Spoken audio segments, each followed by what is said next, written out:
Hello everyone, আজকে চলে আসলাম একটা ইনফরমেশান শেয়ার করতে। সেটা হচ্ছে যে আমাকে অনেকেই প্রশ্ন করছে কীভাবে আমি ফিনল্যান্ডে 100% স্কলারশিপ পেলাম। সো অ্যাকচুয়ালি 100% স্কলারশিপ পাওয়াটা অনেকটা ইজি হয়ে যায় যখন আপনার রেজাল্ট ভালো থাকে এবং আপনি একটা সুন্দর প্রপোজাল তাদেরকে দিতে পারেন। সো ফার্স্ট অফ অল আমি আপনাদের বলবো যে কীভাবে আপনার রিকোয়ারমেন্টটা কী আসলে স্কলারশিপের। দেন আমি বলবো যে আসলে আমি কীভাবে আমার 100% স্কলারশিপ সিকিউর করলাম তাম্পারা ইউনিভার্সিটিতে। যদি আমরা স্কলারশিপের রিকোয়ারমেন্ট দেখি বা অ্যাডমিশনের রিকোয়ারমেন্ট দেখি, তাহলে আমরা দেখতে পাবো যে most of the cases IELTS 6.5 এবং হচ্ছে আপনার রেজাল্ট 3 পয়েন্টের উপরে থাকা লাগে অনার্স বা মাস্টার্সে। সো আমার একটা যে ধারণা সেটা হচ্ছে যে আপনার যদি অলরেডি মাস্টার্স থেকে থাকে বা কোনো মাস্টার বাংলাদেশ বা অন্য কোনো কান্ট্রিতে থেকে থাকে, তাহলে হচ্ছে আপনার স্কলারশিপ পেতে সুবিধা হবে যদি আপনি আবার পুনরায় আবার মাস্টার্সের স্কলারশিপের জন্য আবেদন করেন। সো আমি যখন আবেদন করছিলাম তখন আমি দেখছিলাম যে মাস্টার্স আমার অলরেডি একটা আছে, তো তারপরেও আমি এখানে আবেদন করছি।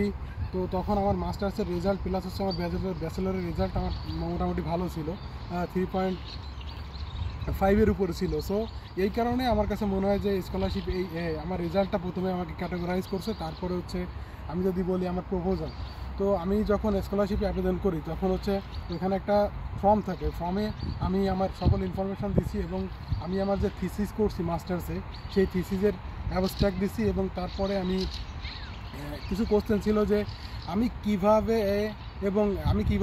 এই যে মাস্টার্স করতেছি সাস্টেনেবল ডিজিটাল লাইফ, এই মাস্টার্সটায় কীভাবে আমি কন্ট্রিবিউট করবো তাম্পারা ইউনিভার্সিটিতে।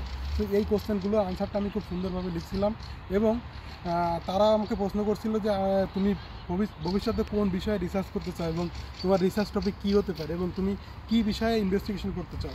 তো ফার্স্ট অফ অল আমি হচ্ছে আমার যে প্রিভিয়াস অনার্স এবং ব্যাচেলর এবং মাস্টার্স ছিল সেটাকে আমি কানেক্ট করছি আমার থিসিসের টপিকটা। তারপরে হচ্ছে আমি চিন্তাভাবনা করছি যে আমি যে সাস্টেনেবল ডিজিটাল লাইফ মাস্টার্স ডিগ্রিটা নিব, তো এইটার থিমটা কী আসলে, থিমটা কী এবং এটা আসলে কি ইনভেস্টিগেট করে। তো আমি প্রোগ্রামের ইনফরমেশনের ওয়েবসাইটের ইনফরমেশান যে সব ইনফরমেশানগুলো সুন্দরভাবে চেক করলাম। চেক করার পরে আমি যেটা বুঝতে পারলাম যে হ্যাঁ, এই প্রোগ্রাম এই বিষয়গুলো ইনভেস্টিগেট করে এবং সেই ইনভেস্টিগেশনের আলোকে আমি আমার প্রিভিয়াস যে মাস্টার্সের থিসিস ছিল সেটা আমি কীভাবে কানেক্ট করলাম। সো আমার প্রিভিয়াস মাস্টার্সের থিসিস ছিল Rohingya refugee crisis in Bangladesh and it's media representation in Bangladeshi media and British media. So আমি এইটাকে মিডিয়া রিপ্রেজেন্টেশন হিসাবে আমি একটা থিসিস করছিলাম। সো আমি এটাকে কানেক্ট করছি যে ফিনল্যান্ডে রেফিউজি বা ইমিগ্রেন্ট পিপলরা কীভাবে সাস্টেনেবল ডিজিটাল লাইফের ক্ষেত্রে ICT কীভাবে ইউজ করতেছে। সো আমি এইটা একটা সুন্দর করে একটা প্রপোজাল লিখছিলাম 500 ওয়ার্ডের ভিতর। সো এই প্রপোজালটাই আমি মনে করি যে খুব ভালো কাজ দিছে এবং আমার রাইটিং স্কিল মোটামুটি ভালো। সো আমার মনে হয় যে ওই প্রপোজালটাই বেশি ফোকাস করছে এবং এই প্রপোজাল ফোকাসের কারণে আমি 100% স্কলারশিপ পেয়েছি।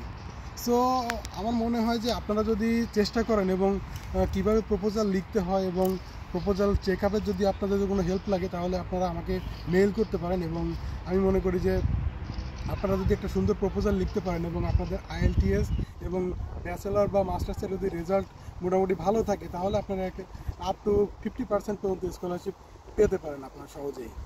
সো এই ছিল আজকে ফিনল্যান্ডে কীভাবে আমি 100% স্কলারশিপ পেলাম এই বিষয়ে আপনারা জানতে চেয়েছেন।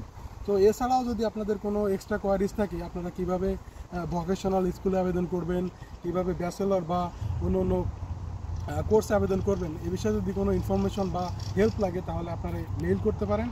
তাছাড়াও আমাকে কমেন্ট করতে পারেন, আমি আপনাদের প্রশ্নের উত্তর দেওয়ার চেষ্টা করব। Thank you everyone, bye by.